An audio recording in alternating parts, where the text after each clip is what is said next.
Hey, I'm Jake, and today on the Steaming Pile we're talking about some robots that I wish were real. This was an easy topic, but a really hard topic at the same time because there are several robots I wish were real. So let's start with R2-D2, almost everyone's favorite droid from Star Wars. Now, why would I want R2-D2 to be real? Well, because like I just said, kids love R2-D2. Adults still love R2-D2. Who didn't flip over a trash can and pretend to have a little R2-D2 buddy? Who didn't long to have that commercial cooler when the prequel trilogy came out that held Pepsis or whatever? Those are just a few reasons I think R2-D2 would be a cool droid to have in real life. Not just that, we know R2-D2's a party dude and can serve a drink. We see that on Jabba's sail barge in Return of the Jedi. R2 could talk to my computer when it had a virus or I had a problem. I'd have built-in tech support. And hey, I'd have someone else to help edit these videos. The possibilities are near endless. R2 could help me fix my now destroyed car. And we know he's a great friend to confide in because an argument can be made that he's the biggest dick in the entire Star Wars series. Think about how many lives could have been saved and how many tragedies could have been averted if R2 would have just shared what he knows. And I know what you're thinking, oh, didn't he get his mind wiped like C-3PO at the end of Revenge of the Sith? Nope, R2 remembers everything. What a dick. Speaking of dicks, that brings us to some more robots I would like to see in real life. Specifically, the robots from Portal. Now, granted, I don't want to be tormented by evil, malicious AIs and experimented on for all of eternity with promises of cake only to find out that they are indeed a lie. But I would like to have Potato GLaDOS. Potato GLaDOS was fun and humbled. Potatoes GLaDOS learned to love. I wouldn't mind having Wheatley. Again, as long as he wasn't drunk with power and trying to murder me. During Portal 2, I was actually upset by Wheatley's betrayal. He was a sidekick starting out that I just really loved. Though Wheatley and GLaDOS are really cool, what about Atlas and Peabody? If we had infinite drones and Portal technology, imagine the real-world applications of having drones like those two that could instantly be reassembled. We could use them from everything from crash test dummies to deep-sea explorers. That'd be a good lost episode of C-Lab 2021, with the crew being replaced by drones, and an explanation for the series being cancelled. Next up, we have the Sentinels from X-Men. More specifically, a Sentinel from X-Men. I don't want mindless killing machines roaming the streets and killing people just because they're different. We already have the police for that. No, I want my own personal Sentinel. Like in the miniseries, Sentinel. I want my own awesome robot buddy of death.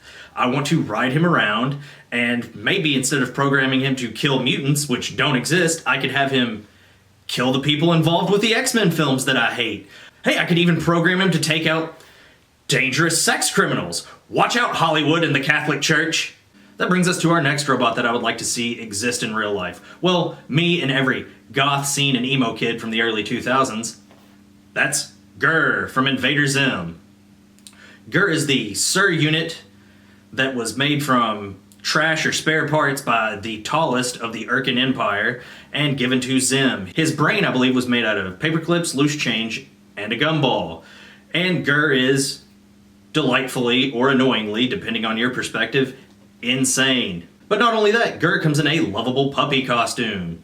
And who wouldn't want a lovable, potentially deadly friend to watch TV, eat pizza, and tacos with? Not to mention, GUR might be the best roommate of all time, as he would totally record TV shows for you, a function he may not actually fail at, and he'd definitely be able to contribute, considering he'd be cashing a ton of royalty checks, as his face is pretty much on every piece of Invader Zim merch imaginable. Now we come to Metalhead from the Ninja Turtles. And I shouldn't have to explain to you why Metalhead would be awesome to see in real life, especially if you could own Metalhead. He's a robot Ninja Turtle, and nothing in that previous sentence that I just said, that I spat from my mouth hole, had any word in it that was not awesome. Ninja Turtle robot. Let me say that again. Ninja Turtle robot. If you saw our last video, you know how much I love the Ninja Turtles. But I love Metalhead. He's got an awesome name. He's got all of the benefits of being a Ninja Turtle and none of the downside. He doesn't have to be fed. You don't have to share your pizza with him.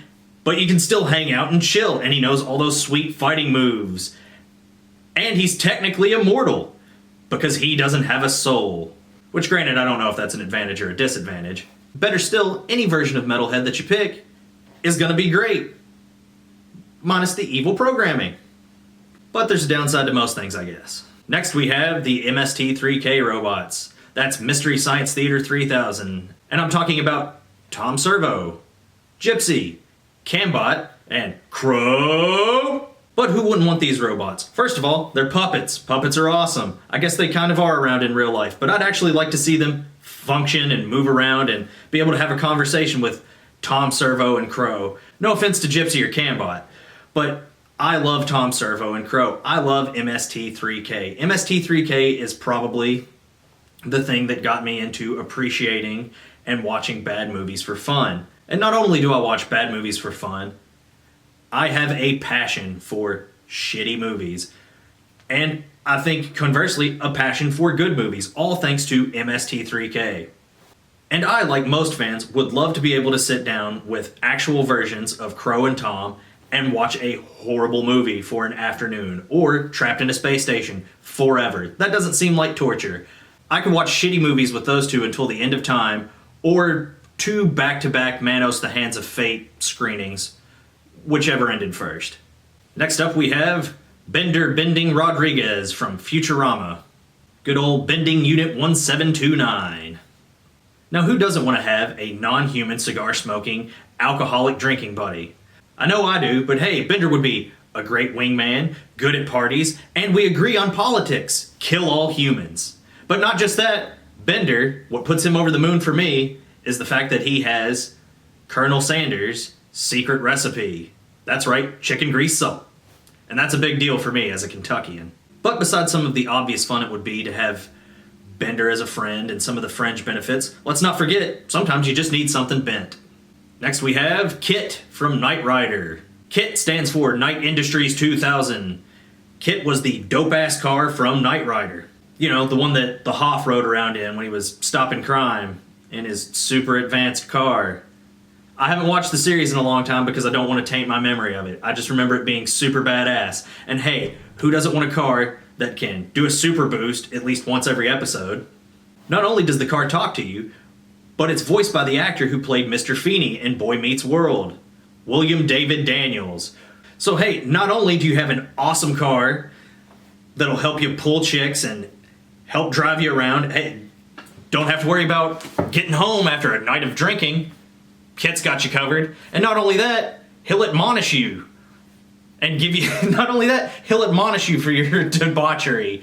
He'll give you advice, sage advice like Mr. Feeney, because it's essentially Mr. Feeney. School got you down, life troubles, girl troubles.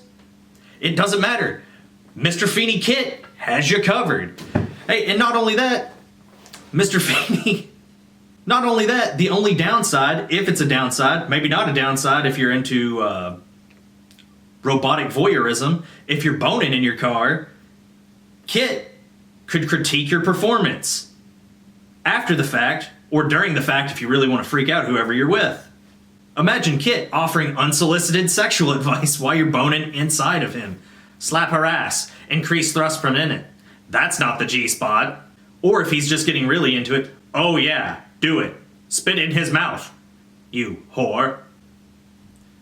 I don't know, sounds fun to me. But moving on. We have the T-800. Yeah, I know, Terminator again. He was in a previous video too. But again, I don't want a bunch of Terminators running around. Not looking for mindless robots trying to kill humanity. And I'm also not going to recycle the cop joke I already used. Now, one T-800 would be cool, or at least Terminator 2 makes me think this, because, hey, Edward Furlong's bitch ass gets to befriend an awesome T-800 that, instead of coming back to murder him as a fetus like in the original movie, comes back to save and protect him. And who doesn't want an awesome murder robot for a friend and to be their bodyguard and give them motorcycle rides as a child?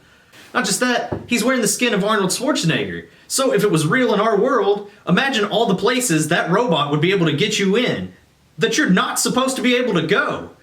And it would look like 80s and 90s Arnold. People would essentially wonder if your friend was Arnold Schwarzenegger himself or a look-alike. Questions would be raised, but the benefits far outweigh the negatives. As not only do you have what might be the greatest weapon on the planet, but you've got access to backstage events, you get to go to shows, you get to be put first in line. You've got a robo-celebrity bodyguard, you know, as long as Arnold Prime doesn't find out. Yeah, that's right, I said Arnold Prime, because Arnold Schwarzenegger actually died in the year 2000 and was replaced by a team of Hollywood scientists. But you're not supposed to know that. No, actually, I just made that up. But one thing I didn't make up is the fact that the military has decided to name their AI program Skynet. So with that being said, I may actually get my wish and be able to own a T-800 one day. But more than likely, I'll actually be murdered by our soon-to-be robot overlords in Skynet. Lastly, we have the Fembots. Yeah, I know, surprise, huh? But don't be. Think about it this way, Austin Powers is a severely dated comedy. I loved it when it came out in the late 90s, but it's extremely dated. Most of the jokes haven't aged very well, but part of what makes the Fembots great is the fact that that joke may have aged the best of any joke of the Austin Powers series, because it was oddly prophetic. We are now on the cusp of having robots replace flesh and blood sexual partners. That's right, what should have been a throwaway joke may have predicted the future. Instead of good sci-fi, as is typical, predicting the future, we have a slapstick comedy that may have been more accurate. The sex robots we have currently aren't designed to kill you, but they're defective enough that they just might.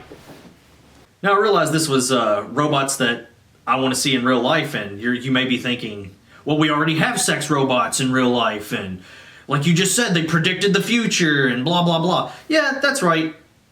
We have sex robots in real life. But they're not nearly as advanced as the Fembots, and they're not nearly as fun, because, like I said, they're not designed to kill you. They may just kill you on accident, and that's no good. The Fembots are far superior, especially if you like sex to feel like a fight. They can smack you around. I mean, I can't get it up unless I have a gun in my mouth. And hey, the Fembots actually provide me the opportunity to stick a titty and a gun barrel in my mouth at the same time. Many of my generation and the following generation have become nihilists or flirt with the idea of nihilism. So not only could I blow my load, but I could simultaneously blow my load and my brains out. It sounds like a win-win. Fembots for everyone. So basically what I'm saying is, once sex robot technology can fully be realized, I'm hoping that Mike Myers permanently adopts the persona of Dr. Evil and opens up a Fembot whorehouse or Jiffy Lube, whatever would be the apt term. Anyway, that's it for this week's video. Don't forget to hit that like and subscribe button. See ya.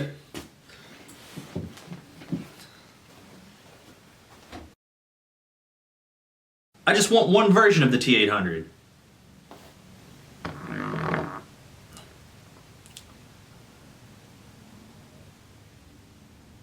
I just want one T-800.